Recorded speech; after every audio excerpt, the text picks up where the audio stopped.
I've written online for over 5,000 hours, attracting over 250,000 followers, making over $1.4 million, and helping over 3,000 students grow their writing business too. If you want to grow your audience as an entrepreneurial writer in 2025, today I'm going to give you 15 content angles that are guaranteed to have you sharing ideas people will love. This will work regardless of your niche, regardless of your writing level, and even if you don't think that you're creative, because at the end of the video, I'm going to give you a tip that I guarantee will destroy writer's block for you for good. It did for me. And so grab yourself a cup of tea and let's dive in. Now, a quick note before we move on to number one. The biggest mistake I see from early writers is that they put too much pressure on having great ideas. I know this because I've been there. When I started writing online, I was struggling to have one idea per week, but I really wanted them. And now my main problem is that I have far too many. There's literally 4,000 or 5,000 ideas sitting in my bank at the moment, and the trouble is having the time and space to write about all of it. And so I'm going to show you how to get to that point really fast. And today what I want you to do is I'm going to go through these ideas, sit there with a pen and paper, and anything that jumps out at you, I just want you to start jotting stuff down. Okay, so content idea number one is wins. Now, I used to hate sharing my wins online because I felt like it was braggy. But here's the truth. If you don't promote yourself, no one else will. You have to be your own cheerleader. And yes, there is a fine line between bragging in public and being useful in public, and I'm going to show you how to do that in just a second. The really cool bit about writing about your wins is how you turn small steps, small progress into big progress. It accelerates your momentum. Which leads me to an important point. You don't need big wins to write about them. It's the small wins that stack fast. So I began writing about my wins when I had my first 500 followers, my first 1,000 followers. The fact that I managed to write for 10 days or write for 20 days. Because what you're doing is by sharing the progress as you're making it, it's real-time storytelling and people are super interested to see how it goes. Now, the way that you make sure that you don't come off as an absolute idiot bragging in public is that you don't just talk about the win, you talk about the how. So you share a useful tip behind the result or you express gratitude about the result. So what have you done well over the past few months that will be useful for your ideal reader, your one true fan to learn about? All right, but what if you have no wins? Well, the next tip is for you.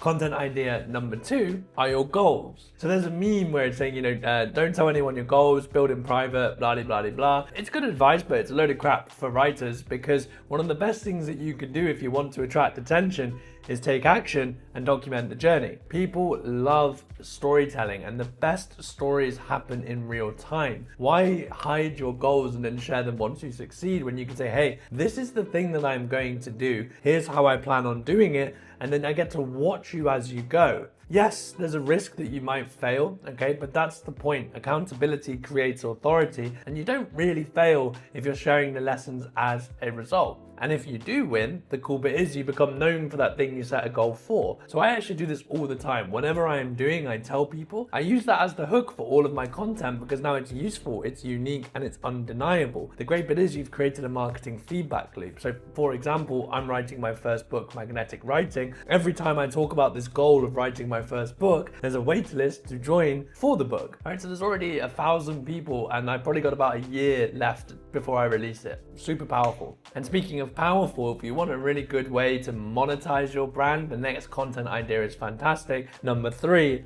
are hacks. Now, hacks is a bit of a dirty word these days, but the truth of it is everyone is looking for a shortcut to success. And if you can provide one for your one true fan, you're immediately seen as an authority. If you can just share quick ways that you win, then be like, oh, this guy's pretty useful, or girl is pretty useful, I'm gonna keep following them. So for example, here's a quick hack that will guarantee to improve your writing literally instantly. You might already know, you write and you edit on different days, okay? So basic tip, but here's another cool one. When you edit, only edit on your mobile because when you change the screen, you're gonna pick up on errors like you don't even get to see on your laptop and most people read on their phone anyway. That is a quick hack to improve the quality of your writing, and if that was new to you, you're gonna think, this Kieran Drew guy's all right. And if you don't have any hacks yet, fantastic, the next content idea is for you. But before I do explain that, it's super super important that no matter which content idea you decide to share with your audience, you've got to actually be good at communicating your value, right? Your ideas are pointless if they don't get read. And so I created a guide called the Sucks Framework. This is a basic copywriting framework you can use to instantly improve your content, emails, ads, making them so much more persuasive. It takes about 5 minutes to read, 3 minutes to implement, and it's completely free. So you can grab that down below. But otherwise, let's move on to our next content idea. And that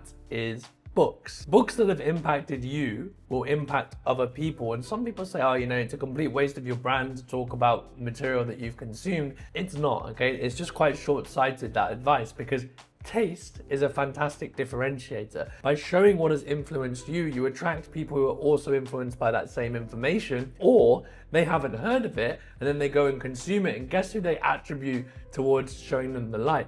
It's you. And there's a really good value exchange when you're doing books too, because you might say, hey, look, I've spent hundreds of hours reading books on copywriting, and here are the top 8 that you can get in the next 3 minutes. So now we have a really good exchange of value. Or you could say, I read this book, it changed my life, and here are 10 ideas that have done it well. The point here though, okay, is that you do not just talk about someone else's ideas. There are no points for building someone else's brand. You have to show how the advice has influenced you. And so it's a really cool way to tie your story into someone else's name. Authority by association, you build a reputation much, much faster. Now, if books are one of the oldest forms of value, then this other tip is another way we can tap into the human psyche, and that is habits. So we are creatures of habit, and we're always interested in ways that we can improve the way we operate. And the cool bit with habits is that you have the thing that you offer, okay? So let's say you're in fitness, the habit is training, but people are always interested in these surrounding habits around it. And so this is how people can get to know you as well. So for example, I obviously talk a lot about writing, but in my content, I speak a ton about walking, about reading, meditating, trying to work on the clear thinking, traveling. All of these things are the habits that make me a writer, and they're ways that I can relate with my audience too. So think about the habits that are changing your life and explain how. And if habits are one way that we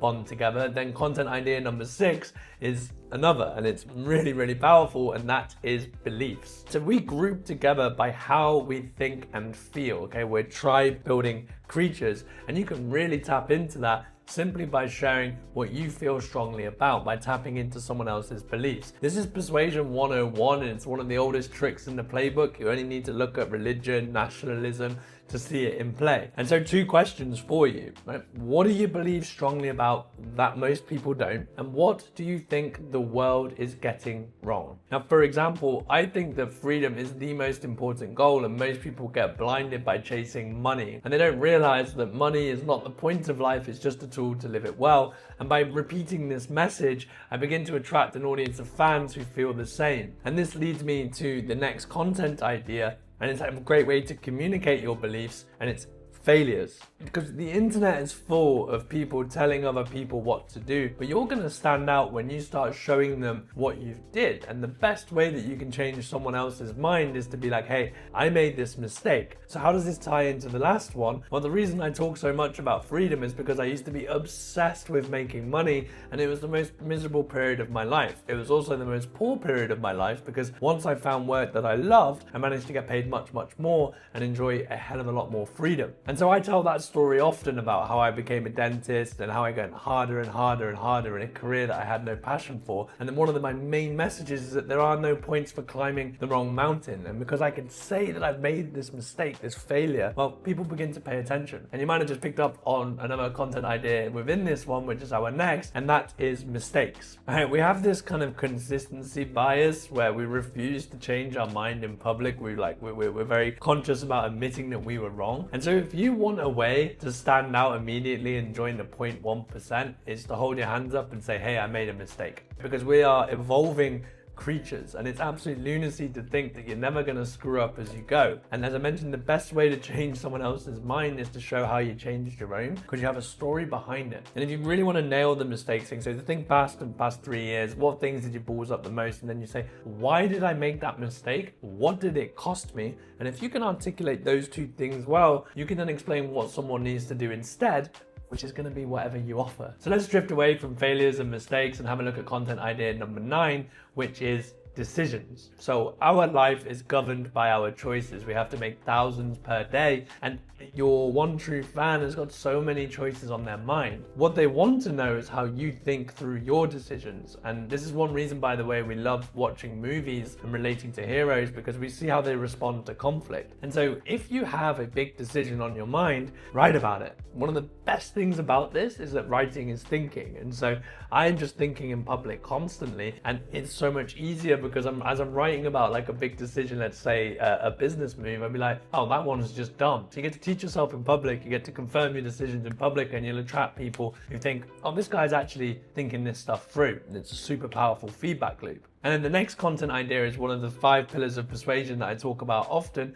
and that is predictions. So for better or worse, we have always paid attention to people who feel like they know the future. So in the past, it's like soothsayers and all this stuff. And in modern life, we have political pundits, sports predictors, all of this crap, right? The reason why it happens is because we are always looking for certainty in an uncertain world. And so if you can say that you know where your niche is going, people begin to pay attention. And we have 2 types of prediction, right? We have the positive prediction and the negative prediction. The positive prediction is to say like, hey, if you do this thing that I'm so fond of, things are going to go really well for you. Okay, it's quite a nice message. The negative prediction is if you do this thing that everyone is screwing up, you're going to be absolutely screwed too. This one taps into fear, all right? And that's obviously much more powerful, but fear is like salt. Use too much, you ruin the meal. You don't want to be a brand that's just naysaying, naysaying, and naysaying. Regardless of the path that you take, the key is to show how your way of doing things is the way you take advantage. So for example, just by the way, when you're doing predictions, it's not about what happens, it's about what happens of what happens, okay? 2nd and 3rd order consequence thinking.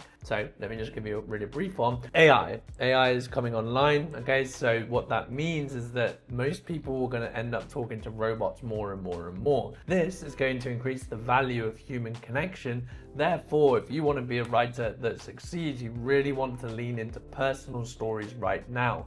In 5 years' time, we're going to be drawn to the brands that feel most real. And so by being a personal storyteller, by going through all of these things, you know, your mistakes, your failures, all this stuff, you are going to be in such a fantastic position because most people are drowned by the noise. That's my prediction. And by the way, you make a prediction come to life through action, be a pioneer about it, and then as you're doing it, you get to monetize it. It's a fantastic way to build your brand. Another fantastic way to build your brand is content idea number 11, and that is life lessons. Everyone loves a life lesson, okay? They're broad, we're all living a life, we all want to know how to live a better one. Now, some people will say, oh, you should never do that stuff because it's not within your niche, but you are not a niche, okay? You are a living, breathing person, and so you absolutely want to talk about your life lessons, you just don't want to be the life lesson guy, right? You just sprinkle them in every now and then. And so the simple question is, you know, what are the biggest things that have impacted your life? Decisions, these sort of things, and say, well, what did I learn and how can I tell other people about it? The really cool bit with life lessons, by the way, is that because you're earning it through stories, you are allowed to say this thing because yes, there's nothing new to be said, but it hasn't been said by you. So for example, let's say stoicism. Focus on what you can control. If I just tell that to you, you're gonna be like, oh yeah, I've heard that a million times from all these hustle bros too. But if I was to tell you that I was diagnosed with a brain tumor at 16 years old and there was very little outside of my control except my perspective on the problem, and so that's why I've tried to always be very positive, okay, maybe you did actually earn that life lesson. So think about the stories in your life, share them every now and then, sprinkle them in. I guarantee you're going to build a really strong bond with your audience. Content idea number 12 is one that I love to have a little play with, and that is mental models. So a mental model is like a framework that we can hang our thinking on to get a quicker path to success. They're really cool ways to explain within your niche how to operate. And we love them because it turns complexity into simplicity. They also have this nice effect of making your reader feel smart, which is fantastic because if you can do that with your writing, they're going to keep reading. Most people get that wrong, by the way, and they make their reader feel dumb because they tried to sound smart, which means the importance of a mental model is explaining yourself simply. Let me show you a quick example. Gravity is a mental model we can apply from physics. Like, you know, gravity, it's all about pull, and the closer you are to it, the stronger the pull is. So I could say to you that ideas have their own gravity. And so the more we work on our ideas, the more we make them stronger, the closer people get to them, the more of a pull that they have. If you really want to attract the strongest audience, you want to come up with ideas that have really high density so they pull people in. You know, it's a pretty good idea, it's a nice email, and you can keep taking these reps. I'm sure Newton would be proud. And this is actually leading us to the next content idea, and that is famous people's ideas. So again, this taps into authority by association, and it's particularly powerful if you have a small brand because you lack proof, right? Proof is persuasion gold dust. And if you don't have proof behind your brand, you're absolutely screwed because you have too much skepticism. No one will believe you, so no one pays attention.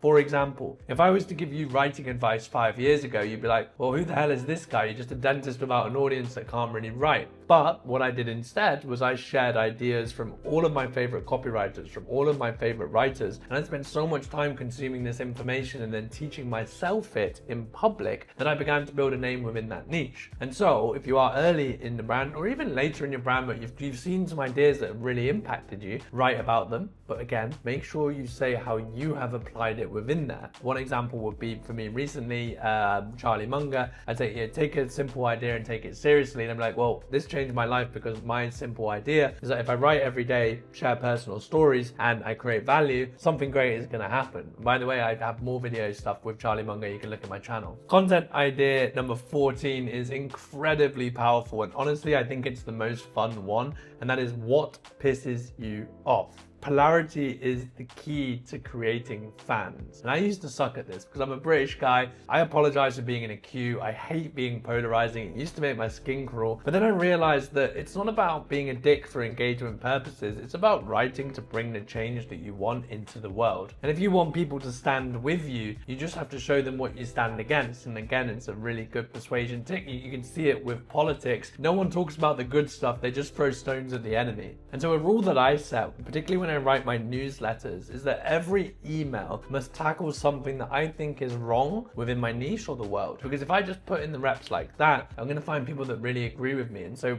what pisses you off? Like, what gets you angry? You just want to pay attention to what catches your attention and be like, let's write about that. And I guarantee if you just write about what pissed you off in your niche, you're going to create a really cool brand that people are interested in seeing. But just writing about what pisses you off is not enough, right? Because you're just interesting, not useful. And so this leads me to the 15th content idea, our final content idea. I'm going to give you a really good way to wrap stuff up afterwards, and that is systems. So my rule of thumb is that for everything you do more than once, you have to make it easy to do again. The benefit of you doing that for your own business is that you're removing friction so you can glide, you can make much more progress. The good bit is that you want to do it for your audience too, right? So every single thing that they need to do to get a result, you can build a system, particularly for the common actions. Now, the key to building a system is you want to test. So you want to validate before you create. So for example, one of my main systems is the 5 pillars of magnetic writing, and that's for content, and you can get that lead magnet down below.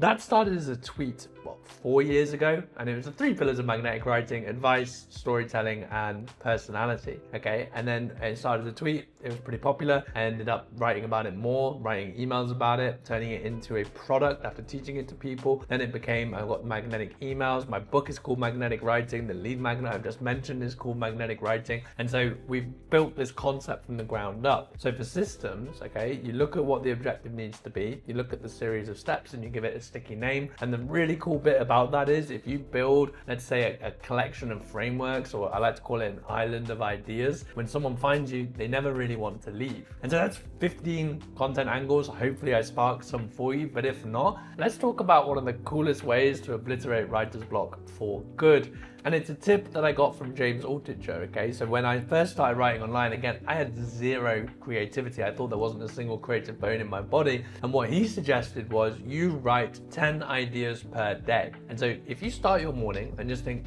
what are 10 cool ideas? You get those 15 content angles and just say, I'm gonna come up with 10 random ideas, okay? And you just jot them down. When you do this, you begin to supercharge that muscle, right? Your creative eye, you begin to notice more and more things. And look, if you write 10 ideas per day for a year, that's 3,600 ideas. 90% of them will be crap, 7% will be good, and 3% of them will be excellent, which means that you're going to have an idea a day that's actually very good and very interesting for your audience. And so that is the key to having unlimited content ideas. Keep an eye out for all of this stuff. Keep working on the creative muscle and keep writing. I hope you found this super useful, and if you did, then you might enjoy my video on how to write consistently, because consistency is the key to all of this. So that should appear on the screen right now. Otherwise, have a fantastic day.